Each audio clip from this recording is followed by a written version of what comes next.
أعوذ بالله من الشيطان الرجيم بسم الله الرحمن الرحيم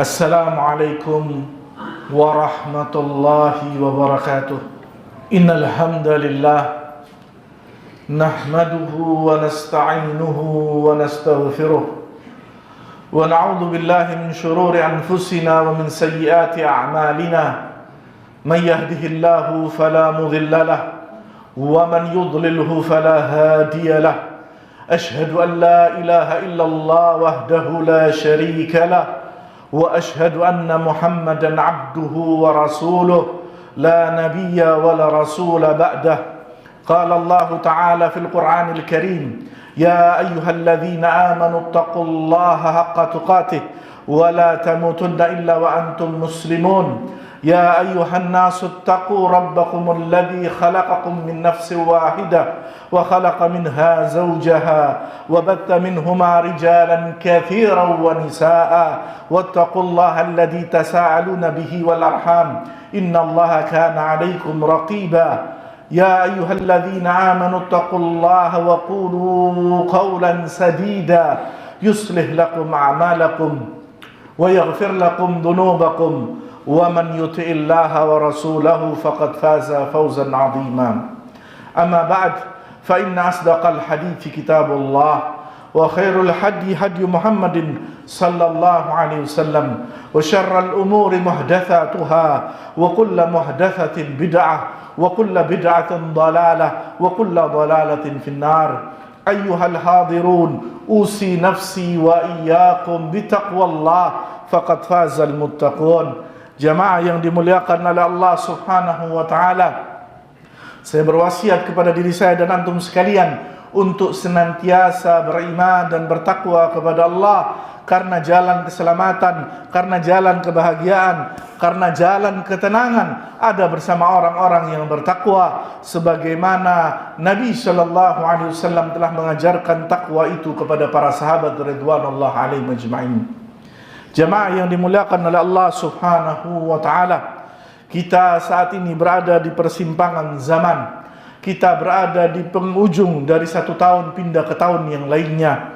Maka mengingatkan kami kepada satu peristiwa di zaman Nabi sallallahu alaihi wasallam, ketika seorang sahabat yang mulia bernama Khabib bin Arad, ia duduk di bawah naungan Ka'bah. Khabab bin Arad radhiyallahu anhu, ia duduk di bawah lindungan Ka'bah ketika Nabi sallallahu alaihi wasallam salat. Kemudian Khabab bertanya kepada Nabi sallallahu alaihi wasallam, karena ketika itu begitu luar biasa ujian dari orang-orang kufar Quraisy, datang silih berganti bertubi-tubi. Kemudian Khabab mengatakan kepada Nabi sallallahu alaihi wasallam, tidakkah engkau berdoa kepada Allah untuk memohon pertolongannya? Kemudian Nabi SAW mengatakan bahwasanya telah datang umat sebelum engkau dari utusan-utusan Allah sebelum aku. Mereka terkadang dikubur sampai kepalanya.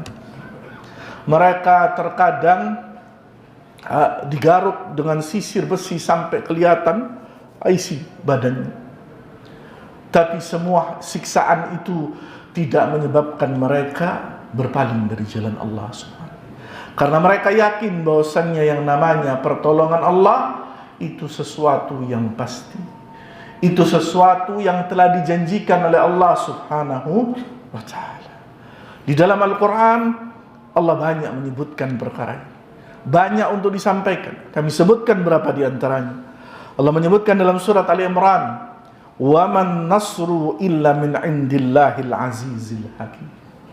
Dan tidaklah pertolongan kecuali datangnya dari sisi Allah Subhanahu wa ta'ala, Al-Azizul Hakim, yang maha perkasa dan maha bijaksana bagi setiap hambanya. Yang kedua, Allah sebutkan di dalam surat Muhammad, Allah berfirman, "Dzalika walau yasha'ullah lantasara minhum walakin liyabluwa ba'dukum bi ba'd." Kata Allah Subhanahu wa ta'ala, jikalau Allah menghendaki, Allah jadikan orang-orang kufar itu kalah di tangan mereka, di tanganmu. Akan tetapi Allah ingin menguji sebagian di atas kalian atas sebagian yang lain. Dan di ayat yang lainnya Allah Subhanahu wa ta'ala mengatakan, laqad anzalna ilaikum kitaban fihi dzikrukum afala ta'qilun. Dan telah kami turunkan kepada kalian kitaban Al-Quran fihi dzikrukum, di mana Allah Subhanahu wa ta'ala menyebutkan tentang kalian, termasuk di antaranya tentang bagaimana pertolongan Allah kepada kalian. Afala ta'qilun, tidakkah kalian mau merenungi apa yang ada di dalam Al-Quran? 3 ayat tadi dan yang lainnya telah menyebutkan kepada kita tentang jalan pertolongan Allah Subhanahu wa ta'ala bagi kaum muslimin, bagi kaum mukminin. Tinggal bagaimana kita menunggu dan melakukan perkara-perkara yang akan mendatangkan pertolongan Allah Subhanahu wa ta'ala. Disebutkan para ulama beberapa sebab yang akan menurunkan pertolongan Allah Subhanahu wa ta'ala. Yang paling pertama, yang paling utama, yang perkara ini tidak boleh luput dari setiap kaum muslimin dan mukminin adalah iman itu sendiri. Tanpa iman tidak ada yang namanya pertolongan Allah Subhanahu wa ta'ala.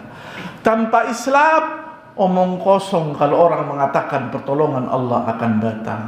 Tanpa kekokohan akidah, semuanya tidak mungkin akan datang dan Allah datangkan bagi kita. Maka pertanyaannya, sudahkah kita mengokohkan yang namanya iman, Islam dan akidah di dalam hati kita? Allah Subhanahu wa ta'ala di dalam Al-Quran, dan sebagian besar isi Al-Quran adalah berisi tentang perintah iman dan panggilan kepada orang-orang yang beriman. Allah mengatakan, innallaha yudafi'u 'anil ladzina amanu. Sesungguhnya Allah Subhanahu wa ta'ala akan membela orang-orang yang beriman. Dan di dalam surat Ar-Rum Allah mengatakan, wa kana haqqan 'alaina nasrul mu'minin. Dan sudah sepantasnya lah kami menolong orang-orang yang beriman. Maka pertanyaannya, sudah sejauh mana iman di dalam diri kita? Sudahkah iman ini memberangkatkan kita untuk berjalan di kegelapan malam menuju masjid atau musalla untuk melaksanakan salat subuh berjamaah? Sudahkah iman ini menuntun kita untuk bangun di sepertiga malam, kemudian kita ruku dan sujud memohon kepada Allah Subhanahu wa ta'ala? Sudahkah iman ini menjadikan kita seorang pemimpin rumah tangga yang menghidupkan lampu iman di dalam rumah tangga kita? Ataukah cuma sekedar sebutan kami orang-orang yang beriman? Nabi sallallahu alaihi wasallam sebelum hijrah ke kota Madinah, 10 tahun Nabi sallallahu alaihi wasallam, 13 tahun Nabi sallallahu alaihi wasallam menimpa umatnya, membina umatnya, ngajari umatnya tauhid, agar iman itu betul-betul kokoh di dalam hati mereka. Sebelum datang perintah jihad, sebelum datang perintah ibadah-ibadah yang lainnya, pertama yang ditegakkan Nabi sallallahu alaihi wasallam adalah iman. Maka muncullah generasi yang dikatakan oleh Allah Subhanahu wa ta'ala, kuntum khaira ummatin ukhrijat linnas. Kalian adalah sebaik-baik manusia yang Allah Subhanahu wa ta'ala keluarkan di tengah-tengah umat ini. Para ulama, di antaranya Al-Imam Abu Fida Ibn Al-Kathir rahimahullah mengatakan apa? Ayat ini yang pertama dialamatkan kepada ashabu Muhammadin sallallahu alaihi wasallam. Mereka adalah orang-orang yang pantas dikatakan terbaik di tengah-tengah umat ini. Karena apa? Karena iman mereka kepada Allah Subhanahu wa ta'ala. Maka Allah sebutkan di dalam Al-Quran, wa in amanu bimithli ma amantum bihi faqad ihtadaw. Dan apabila kalian beriman sebagaimana iman mereka, kata Allah subhanahu wa ta'ala, faqad ihtadaw, maka kalian termasuk orang-orang yang mendapatkan petunjuk Allah. Maka yang pertama, kalau menginginkan datangnya iman, ikuti cara mereka.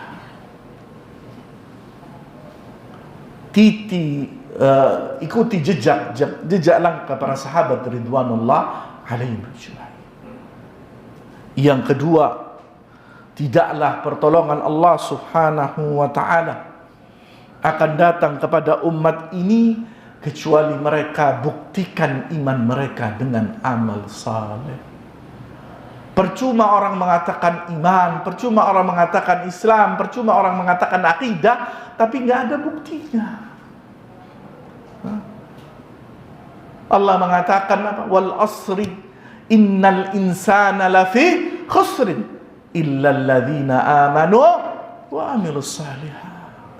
Orang akan dilepaskan dari kerugian di atas muka bumi Allah ketika mereka beriman dan mereka buktikan iman mereka dengan amal saleh. Tidak ada manfaatnya iman tanpa amal. Para sahabat yang mana notabene mereka murid Nabi sallallahu alaihi wasallam mengajarkan kepada kita membuktikan iman dengan amal saleh. Tidak ada artinya orang mengatakan saya beriman, tapi tidak ada amal.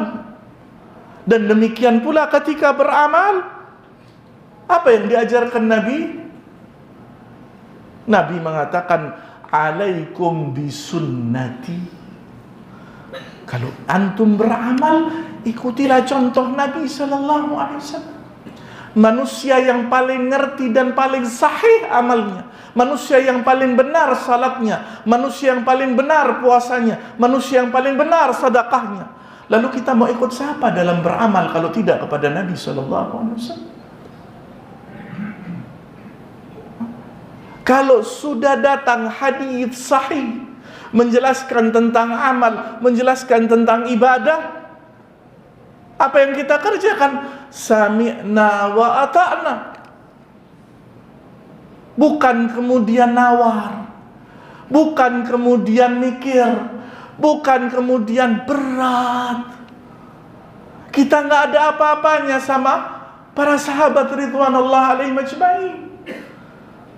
Mereka sampai lapar, perut diganjal batu, kadang akan pingsan keluar dari rumahnya, berharap ada yang kasih hadiah makan kepada mereka.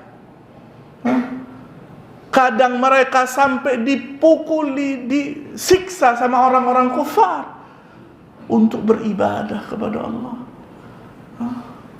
Tidakkah masih terngiang di telinga kita ketika sahabat Bilal bin Rabah radhiyallahu an mengatakan ahadul ahad, ahadul ahad, untuk membuktikan bahwasanya apa? Dia hanya beribadah kepada Allah. Kita nggak sampai seperti Ammar bin Yasir yang abah ibunya terbunuh, bahkan ibunya dikatakan syuhada, syahidah, wanita yang syahid pertama di dalam Islam, untuk mengatakan iman, untuk membuktikan imannya dengan amal saleh. Gak seperti itu. Lalu kenapa ketika membuktikan iman dengan amal saleh mengatakan berat, sulit, jauh? Kita mudah di zaman ini. Mau salat dimanapun ada masjid, mau salat dimanapun ada musalla, mau belajar dimanapun ada majelis ta'lim, mau minta pertolongan banyak saudara kita kaum muslimin yang menolong. Lalu apa beratnya zaman ini? Kecuali iman tidak antum tanamkan, kecuali antum tidak beramal saleh. Maka jangan sampai Allah cabut nikmat yang satu. Kemudian di antara perkara yang akan mengokohkan iman adalah bagaimana kita senantiasa berzikir dan mohon pertolongan kepada Allah. Karena kita sendiri tidak akan sanggup seberapa besar kekuatan kita. Allah berfirman dalam Al-Quran, ya ayyuhalladzina amanu idza laqitum fi'atan fathbutu wadhkurullaha katsiran la'allakum tuflihun. Kata Allah, ya wahai orang-orang yang beriman, apabila engkau menemui pasukan musuh, apa kata Allah? Fathbutu, tetapkanlah imanmu, wadhkurullah, dan ingatlah Allah subhanahu wa ta'ala katsira la'allakum tuflihun. Semoga Allah subhanahu wa ta'ala memenangkan kalian. Ya? Nabi sallallahu alaihi wasallam ketika memberangkatkan perang sahabatnya, apa pesan Nabi? Membunuh pasukan banyak? Rusaklah tempat musuh? Lah. Pesan pertama yang dikatakan Nabi sallallahu alaihi wasallam kepada pasukan manapun, yang pertama, ittaqullah, bertakwalah kalian kepada Allah. Luruskan niatmu untuk berjuang di jalan Allah. Semoga Allah memberikan pertolongan kepada. Bukan menyiapkan senjata yang banyak, bukan mengumpulkan orang yang banyak, bukan. Umat ini tidak diajari bahwasannya yang banyak yang menang, bukan. Lihat peperangan Hunain. Ketika kaum muslimin banyak jumlahnya, lebih banyak daripada musuhnya. Apa kata Nabi? Apa kata Allah subhanahu? It'ajabatkum kathratukum. Ketika kalian merasa bangga dengan banyaknya jumlah kalian. Apa kata Allah? La tughni Allah, la tughni min Allah syai'. Yang banyak itu tidak menyebabkan Allah memuliakan kalian. Bukan jumlah, bukan kehebatan yang memenangkan kaum muslimin dari musuh. Tapi apa? Ketika mereka mentaati perintah Allah dan mereka mendengarkan perintah Nabi-Nya sallallahu alaihi wasallam. Itu yang membuat orang-orang Islam mulia dan menang di atas kelompok yang lain. Bukan banyak. Lihat bagaimana ketika Umar bin Khattab dengan pakaian yang seadanya berjalan menuju seorang panglima besar di dunia ini yang bernama Rustum, panglimanya Persia.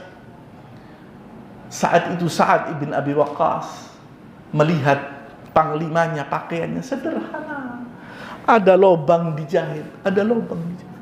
Kalau sekarang mungkin jenderal malu, kok pakaiannya kalah hebat dengan jenderal yang dihadapi. Sa'ad mengeluh kepada Umar bin Khattab.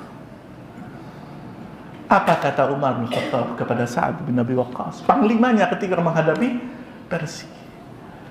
Ya akhi, nahnu qaumun a'azanallahu bil Islam, wa man ibtagha'a wara'a dzalika a'azanallah. Wahai saudaraku, kita ini umat yang Allah muliakan dengan agama Islam, dengan akidah Islam, dengan iman yang di dalam hati, bukan dengan pakaian, bukan dengan jabatan, bukan dengan kelompok.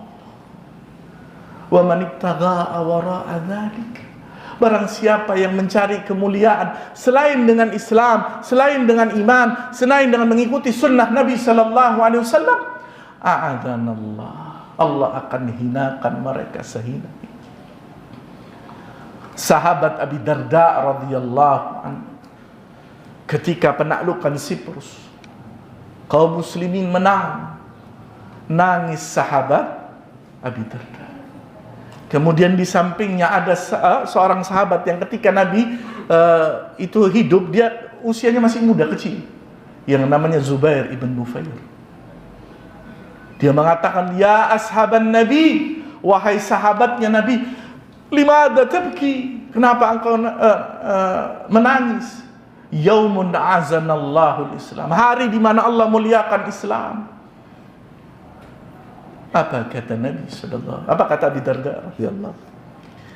Tidakkah engkau melihat satu kaum ketika mereka meninggalkan perintah Allah dan Rasulnya, hari di mana Allah menghinakan mereka dengan sehina-hina. Dan ketika itu Abi Darda dalam keadaan menangis. Bukti bahwasannya ketika antum meninggalkan Allah, ketika antum meninggalkan Nabi-Nya sallallahu alaihi wasallam, antum dalam kondisi sehina-hina. Tidak ada izzah sama sekali bagi orang itu.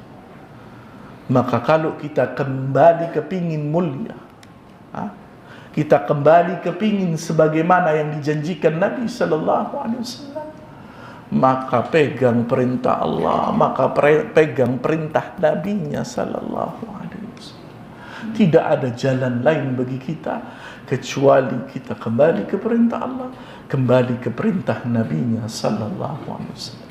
Aqulu qawli hadza wa astaghfirullah li wa lakum fastaghfiruhu innahu huwal ghafurur rahim.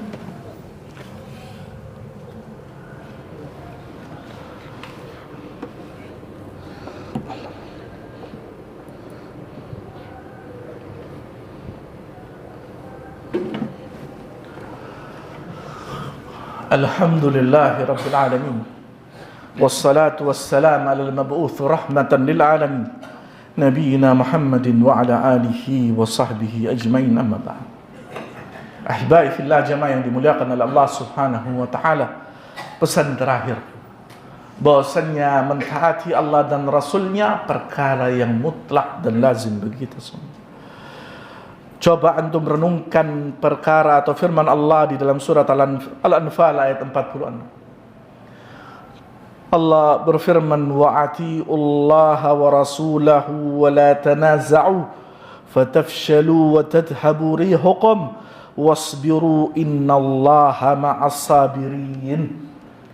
Allah subhanahu wa ta'ala berfirman, dan taatilah Allah dan taatilah Rasulnya sallallahu alaihi wasallam, janganlah kalian berselisih, karena sesungguhnya itu akan mencabut dan mencabik-cabik kalian dan akan menghilangkan muru'ah dan kehormatan kalian, dan Allah akan cabut ketakutan di dalam musuh-musuh kalian. Tapi Allah subhanahu wa ta'ala kemudian menyebutkan apa? Wasbiru, bersabarlah kalian. Innallaha ma'as sabirin. Mengikuti Allah, mengikuti Nabi-Nya SAW banyak ujiannya, banyak cobaannya. Makanya Allah katakan wasbiru, bersabarlah. Tidak enak mengikuti Allah dan Rasulnya, tapi satu, itulah jalan yang akan membawa kepada pertolongan Allah subhanahu wa ta'ala. Mari kita tundukkan kepala bermunajat kepada Allah. Semoga Allah mengijabah doa kita dan memberikan pertolongan kepada kita. Allahumma fir lil mu'minina wal mu'minat wal muslimina wal muslimat al ahya minkum wal amwat innaka sami'un qaribun mujibu da'wati ya qadiyal hajat. Allahumma arinal haqqa haqqa warzuqna tibaa wa arinal batila batila warzuqna ijtinaba. Allahumma aslih lana dinana allati huwa ismatu amrina wa aslih lana dunyana fa inna fiha ma'ashuna wa aslih lana akhiratana fa inna fiha ma'aduna. Allahumma ij'al hayatana ziyadatan min kulli khair wa mautana rahatan min kulli syarr. Rabbana zalamna anfusana wa in lam taghfir lana wa tarhamna lanakunanna minal khasirin. Rabbana hab lana min azwajina wa dhurriyyatina qurrata a'yun waj'alna lil muttaqina imama. Allahumma wansur ikhwanana al muslimina fi kulli makan. Allahumma ansur ikhwanana fi Palestin, khususan fi Gaza. Allahumma thabbit qulubahum, Allahumma thabbit aqdamahum ومزق أعداءك أعداء الدين من اليهود الماقرين. ربنا آتنا في الدنيا حسنة وفي الآخرة حسنة وقنا عذاب النار. وصلى الله وسلم على نبينا محمد وعلى آله وصحبه وسلم وآخر دعوانا عن الحمد لله رب العالمين. قيموا الصلاة.